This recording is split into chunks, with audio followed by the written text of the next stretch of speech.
আল্লাহ বলেন, হে মুমিন মুসলমানেরা, তোমাদের সকলের পক্ষ থেকে কিছু লোক ইসলামী শিক্ষা দীক্ষা অর্জনের জন্য বের হয়ে যাও। বুঝে থাকলে বলুন তো, সব মুসলমানকে বের হয়ে যাও বলেছেন আল্লাহ ইসলামী শিক্ষা দীক্ষা অর্জনের জন্য না কিছু মুসলমান? কিছু মুসলমান তোমরা ইসলামী শিক্ষা দীক্ষা অর্জনের জন্য বের হয়ে যাও। অথচ আয়াতের সাথে সাথে আমি যে হাদিসটি আপনাদের সামনে তিলাওয়াত করেছি তাতে রাসূল করিম সাল্লাল্লাহু আলাইহি ওয়াসাল্লাম বলেন, তলাবুল ইলমি ফারিদাতুন আলা কুল্লি মুসলিম। ইসলামী শিক্ষা অর্জন করা সমস্ত মুসলমানদের জন্য ফরজ। হাদিস শরীফে রাসূল বলেন সমস্ত মুসলমানদের জন্য ফরজ, আর কোরআনে আল্লাহ বলেন কিছু মুসলমান অর্জন করতে যাও। প্রশ্ন জাগে, কিছু মুসলমান গেলে যদি চলে তাহলে সমস্ত মুসলমানদের জন্য ফরজ হয় কিভাবে? আর সমস্ত মুসলমানদের জন্য যদি ফরজ হয় তাহলে কিছু মুসলমানে করলে সারে কিভাবে? প্রশ্নটা কি আপনারা বুঝতে পারলেন? এই প্রশ্নের জবাব বোঝার জন্য আমাদের জানা থাকা দরকার যে ইসলামী শিক্ষার প্রধান তিনটি স্তর আছে। প্রাথমিক স্তরের ইসলামী শিক্ষা, মাধ্যমিক স্তরের ইসলামী শিক্ষা, উচ্চতর স্তরের ইসলামী শিক্ষা। পরবর্তী কথাগুলি বোঝার সুবিধার্থেই আপনাদের মনে রাখা দরকার যে ইসলামী শিক্ষার প্রধান স্তর কটা? তিনটা: প্রাথমিক, মাধ্যমিক, উচ্চতর। যে পরিমাণ ইসলামী শিক্ষা ছাড়া মুসলমানের মতো জীবনযাপন করা যায় না, যেমন কলেমা কালাম না শিখলে, উযু গোসল না শিখলে, পাক না শিখলে, নামাজ বন্দেগি না শিখলে মুসলমানের মতো জীবনযাপন করা যায় না। এইগুলি হলো ইসলামের প্রাথমিক শিক্ষা।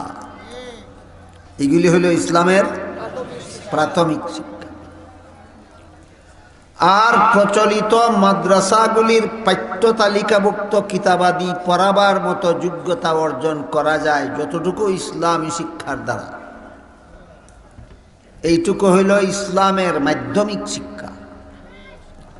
যে পরিমাণ ইসলামী শিক্ষা অর্জন করলে মাদ্রাসার পাঠ্য তালিকাভুক্ত কিতাবগুলি পড়ানো যায়,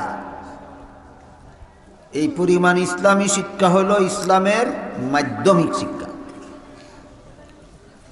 আর যে পরিমাণ ইসলামী শিক্ষা অর্জন করলে মানব জীবনের সব সমস্যার সমাধান কোরআন হাদিসের আলোকে প্রদান করা যায়, এই পরিমাণ শিক্ষা হইল ইসলামের উচ্চতর শিক্ষা। বুঝে থাকলে অবশ্যই আপনাদের জন্য বোঝা সহজ যে ইসলামের উচ্চতর এবং মাধ্যমিক শিক্ষা অর্জন করার সময় সুযোগও সব মুসলমানের নাই, এবং ইসলামের মাধ্যমিক এবং উচ্চতর শিক্ষা অর্জন করার মেধা শক্তি যোগ্যতাও সব মুসলমানের নাই। এজন্য ইসলামের মাধ্যমিক এবং উচ্চতর শিক্ষা অর্জন করা সব মুসলমানের জন্য ফরজ নয়। এদের কথা আল্লাহ সূরা তাওবার 122 নম্বর আয়াতে বলেছেন, যেহেতু মাধ্যমিক এবং উচ্চতর শিক্ষা সব মুসলমানের জন্য ফরজ নয়, তাই তোমরা কিছু মুসলমান এই দুইটা অর্জনের জন্য বের হয়ে যাও। কিন্তু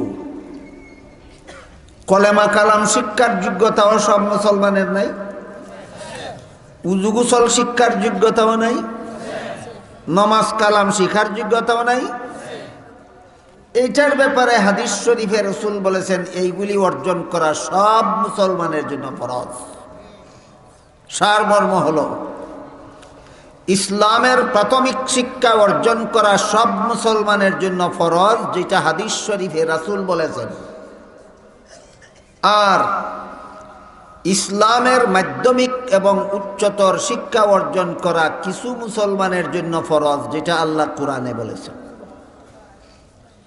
এবার বলেন তো, কথা বুঝে থাকলে রাসূলের কথায় আর আল্লাহর কথায়, হাদিসের কথায় আর কোরআনের কথায় বিরোধ আছে না সামঞ্জস্য আছে?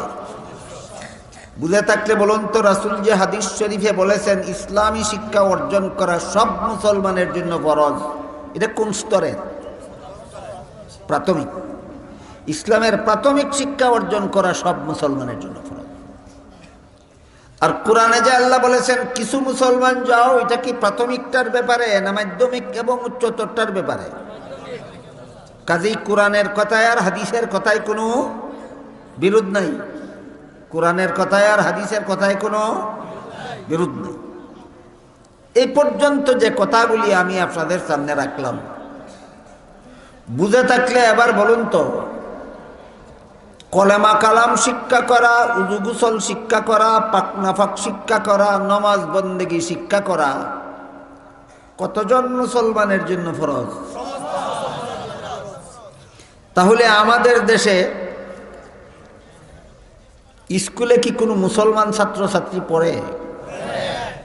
এদের জন্য কি কলেমা কালাম শিক্ষা করা ফরজ নয়? এদের জন্য কি উযু গোসল শিক্ষা করা ফরজ নয়? এদের জন্য কি নমাজ কালাম শিখে নমাজি হওয়া ফরজ নয়? এই ফরজ আদায়ের ব্যবস্থা কি সমাজে আছে? নাই। এই ফরজ আদায়ের ব্যবস্থা সমাজে নাই। খালি সারা রাত বসে বসে তাফসীরুল কোরআন শুনলে আর জীবনভর বছরের পর বছর ওয়াজ নসিহত শুনলে কি কাজ হবে?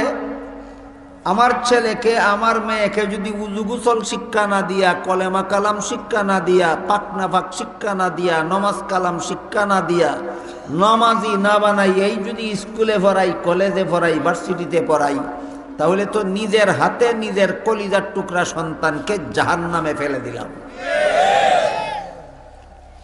আমি খুব পরিষ্কার ভাষায় আপনাদের জিজ্ঞাসা করতে চাই, আমাদের সমাজের স্কুল কলেজ ভার্সিটিতে যে সমস্ত মুসলমানের ছেলে মেয়েরা পড়ে, এরা কি আল্লাহর বান্দা নয়?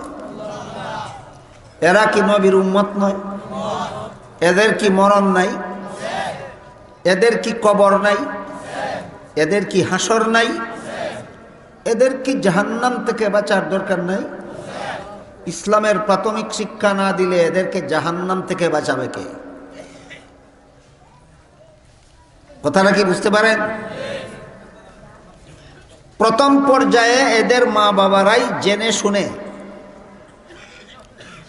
এদের মা বাবারাই জানে যে স্কুলে উযু গোসল শিখার ব্যবস্থা নাই, কলেমা কালাম শিখার ব্যবস্থা নাই, নমাজ বন্দেগী শিখার ব্যবস্থা নাই, স্কুলে নমাজি হওয়ার ব্যবস্থা নাই, জেনে শুনেই এইগুলি না শিখাইয়াই স্কুলে ভর্তি করে দেয়। আপনারা আমাকে ভুল বুঝবেন না, স্কুলে পড়ার দরকার আছে মুসলমানদের জন্য, কলেজে পড়া মুসলমানদের জন্য দরকার আছে, ভার্সিটিতে পড়া যথেষ্ট দরকার আছে। জাহান্নামের পথে গিয়ে স্কুল কলেজ ভার্সিটিতে পড়ব না জাহান্নাম থেকে আত্মরক্ষা করে পড়ব? জাহান্নাম থেকে আত্মরক্ষা করে স্কুল কলেজে পড়তে হইলে ইসলামের প্রাথমিক শিক্ষা অর্জনের ব্যবস্থা থাকতে হবে। ইসলামের প্রাথমিক শিক্ষা অর্জনের ব্যবস্থা। কাজেই যে সমস্ত মা বাবারা স্কুলে ইসলামের প্রাথমিক শিক্ষা অর্জনের ব্যবস্থা নাই, জেনে শুনেও নিজের ছেলে মেয়েকে কলেমা কালাম শিক্ষা না দিয়া, উযু গোসল শিক্ষা না দিয়া, নমাজ কালাম শিক্ষা না দিয়া স্কুলে ভর্তি করে দেয়, এই সমস্ত মা বাবারা নিজেদের কলিজার টুকরা সন্তানকে লাথি মেরে জাহান্নামের পথে পাঠিয়ে দেয়। এদের ব্যাপারে এই সমস্ত মা বাবাদের কিয়ামতের দিন কোন প্রশ্নের জবাব দিতে হবে এবার আপনাদেরকে বলি, শুনুন। আল্লাহ পাক রব্বুল আলামিন পবিত্র কোরআনের এক আয়াতে বলেন, ইয়া আইয়ুহাল্লাযীনা আমানু কু আনফুসাকুম ওয়া আহলিকুম নারা। এর মর্মার্থ হলো, হে মুমিন মুসলমানেরা তোমরা নিজেরাও জাহান্নামের আগুন থেকে বাঁচো, পরিবার পরিজনকে, বিবি বাচ্চাকে, ছেলে মেয়েকেও জাহান্নামের আগুন থেকে বাঁচাও। বলুন তো আল্লাহ মুসলমান মা বাবাকে হুকুম দিয়েছেন কিনা ছেলে মেয়েকে জাহান্নাম থেকে বাঁচাবার? হুকুম দিয়েছেন। উযু গোসল না শিখে জাহান্নাম থেকে বাঁচা যায়? কলেমা কালাম না শিখলে জাহান্নাম থেকে বাঁচা যায়? পাক না শিখলে জাহান্নাম থেকে বাঁচা যায়? নমাজি শিখে নমাজি না হলে, নমাজ না শিখলে, নমাজি না হলে জাহান্নাম থেকে বাঁচা যায়? তাহলে যেই মা বাবা তার ছেলে মেয়েকে উযু গোসল শিখাইল না, কলেমা কালাম শিখাইল না, পাক শিখাইল না, নমাজ শিখাইল না, নমাজি বানাইল না, এই অবস্থাতেই স্কুলে পাঠাইয়া দিল, জাহান্নাম থেকে বাঁচালো না জাহান্নামের পথে ঠেলে দিল? কিয়ামতের দিন এই সমস্ত মা বাবাকে জবাব দিতে হবে। তোমার কলিজার টুকরা সন্তানকে জাহান্নামের পথে লাথি মেরে ঠেলে দিয়েছিলে কেন? সারা রাত ভর ওয়াজ শুনলে আর তফসির শুনলে কি হইব? তোমার সন্তানদের জাহান্নামের পথে পাঠিয়ে দিছ। আমি কি বলেছি? স্কুলে পড়াইলে জাহান্নামের পথে পাঠানো হয় না নমাজি না বানাইলে? নমাজি বানাইয়া স্কুলে পড়াও, নমাজি বানাইয়া কলেজে পড়াও, নমাজি বানাইয়া ভার্সিটিতে পড়াও, নমাজি বানাইয়া ইঞ্জিনিয়ার বানাও, নমাজি বানাইয়া বিজ্ঞানী বানাও, নমাজি বানাইয়া দার্শনিক বানাও, নমাজি বানাইয়া পণ্ডিত বানাও, সারা দুনিয়ার সব কিছু অর্জন করো, কিন্তু জাহান্নাম থেকে বাঁচাও।